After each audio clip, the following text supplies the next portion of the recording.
नमस्ते दोस्तों। आज एक ऐसी खबर आई है जिसे सुनकर आपको समझ नहीं आएगा कि हंसना चाहिए या उस देश की किस्मत पर रोना चाहिए। आपने सेल तो बहुत देखी होंगी, Diwali sale, end of season sale, लेकिन क्या आपने कभी सैनिक सेल के बारे में सुना है? जी हाँ, दुनिया के नक्शे पर एक ऐसा मुल्क है जो अपनी इज्जत, अपनी संप्रभुता और अपने 17,000 बेटों को सिर्फ $3 बिलियन के लिए बाजार में खड़ा कर चुका है। नाम तो आप समझ ही गए होंगे, हमारा पड़ोसी पाकिस्तान। आज बात करेंगे उस भीख की जिसे पाकिस्तान डील कह रहा है, और उस कड़वी हकीकत की जिसे सुनकर भारत में बैठे कुछ पंडितों को चुल मच रही है। कहानी शुरू होती है यूएई से। याद है ना, वही यूएई जिसने पाकिस्तान अपना सबसे बड़ा हमदर्द बताता था। लेकिन हुआ क्या?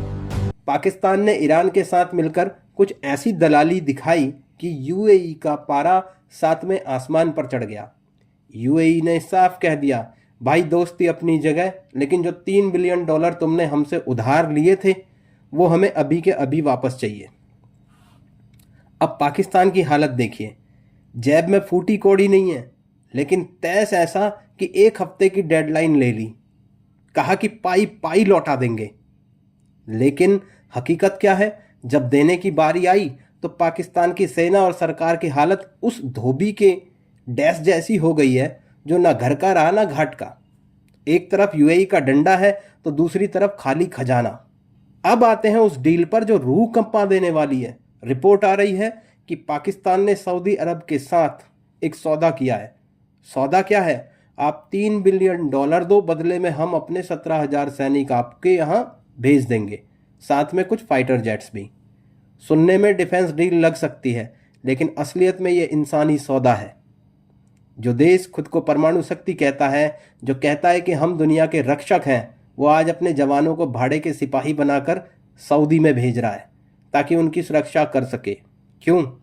क्योंकि उन्हें वो 3 बिलियन चुकाने हैं जो उन्होंने अय्याशियों में उड़ा दिए। इसे कहते हैं किस्तों पर देश बेचना। सऊदी अरब ने भी कह दिया है, अब हम फ्री में पैसे नहीं बांटते, पहले काम करो फिर चवन्नी हाथ में आएगी। यानी अब पाकिस्तान के लिए मुफ्त की बिरयानी का वक्त ख़त्म हो चुका है। अब उन्हें खून पसीना और आत्मसम्मान भी बेचना पड़ रहा है। अब जरा लोगों की बात कर लें जो पिछले 2 हफ्तों से भारत के सोशल मीडिया पर छाती पीट रहे थे। देखिए जी, पाकिस्तान तो सुपर पावर बन गया, पाकिस्तान तो युद्ध रुकवा रहा है, भारत को पाकिस्तान से सीखना चाहिए। कहाँ गए वो प्रकांड पंडित जो खुद को जियो पॉलिटिक्स का गुरु समझते थे? आज उनके मुंह पर यह खबर किसी तमाचे से कम नहीं है। जिस देश की औकात 3 बिलियन का छोटा सा लोन चुकाने की नहीं है, जो देश अपने सैनिकों को बाजार में बेचने के लिए रेडी है, उसे आप वर्ल्ड लीडर कह रहे थे। शर्म आनी चाहिए उन लोगों को जो हमारे देश का अनाज खाते हैं, यहाँ की हवा में फ्री में सांस लेते हैं, और गुणगान उस पाकिस्तान का करते हैं जो हमारे जवानों के सिर काटने की साजिश रचता है। सच तो यह है, पाकिस्तान वर्ल्ड लीडर नहीं बल्कि वर्ल्ड का सबसे बड़ा सर्कस बन चुका है, और यहाँ जोकर की भूमिका वहाँ के हुक्मरान निभा रहे हैं। उधर पाकिस्तान की जनता भी जाग रही है। सोशल मीडिया पर वहाँ के लोग जनरल असीम मुनीर से पूछ रहे हैं, साहब घर में आटे का दाना नहीं है, पेट्रोल डीजल की कीमतें आसमान छू रही हैं, और आप वीवीआईपी मेहमानों को 5 स्टार सुख सुविधाएं दे रहे हैं। ये पीआर स्टंट किस लिए? ये सवाल जायज़ है। जब आपके पास कर चुकाने के पैसे नहीं हैं तो आप दुनिया को ये क्यों दिखा रहे हैं कि आप बड़े रईस हैं? दरअसल ये सब एक नकाब है। पाकिस्तान की सेना जानती है कि अगर उन्होंने ये दिखावा बंद किया तो उनकी बची खुची इज्जत भी नीलाम हो जाएगी। लेकिन जनता अब ये तमाशा देख चुकी है। एक समय था जब पाकिस्तान अरब देशों का लाडला हुआ करता था, लेकिन आज आज यूएई, कुवैत और इराक जैसे देश पाकिस्तान को एक धोखेबाज की तौर पर देख रहे हैं, विशेषकर अमीरात।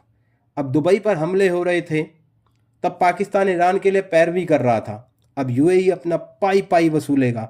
मज़ा तो तब आएगा जब ये डेडलाइन ख़त्म होगी। अगर पाकिस्तान पैसे नहीं लौटा पाया तो यूएई क्या जब्त करेगा? उनकी ज़मीन, इनके एसेट्स, या फिर इनकी बची खुची साख? अरब देशों ने अब साफ कर दिया है, रिश्ता अपनी जगह और हिसाब अपनी जगह। तो दोस्तों, लब्बो लुआब ये है कि जो देश खुद को नहीं संभाल सकता वो दुनिया क्या संभालेगा। पाकिस्तान आज उस मोड़ पर खड़ा है जहां उसे अपने अस्तित्व के लिए अपने ही लोगों का सौदा करना पड़ रहा है। भारत के लिए ये सबक है कि हमारे आस पड़ोस में क्या पक रहा है। उसे समझना ज़रूरी है और उन जयचंदों को पहचानना और भी ज़रूरी है जो दुश्मन की बदहाली को उसकी ताकत बताकर देश को गुमराह करते हैं। इस पूरे मामले पर आपकी क्या राय है? क्या आपको लगता है कि सऊदी अरब पाकिस्तान को इस दलदल से निकाल पाएगा, या फिर ये 3 बिलियन पाकिस्तान के ताबूत में आखिरी कील साबित होंगे और उसकी कन्नी कट जाएगी?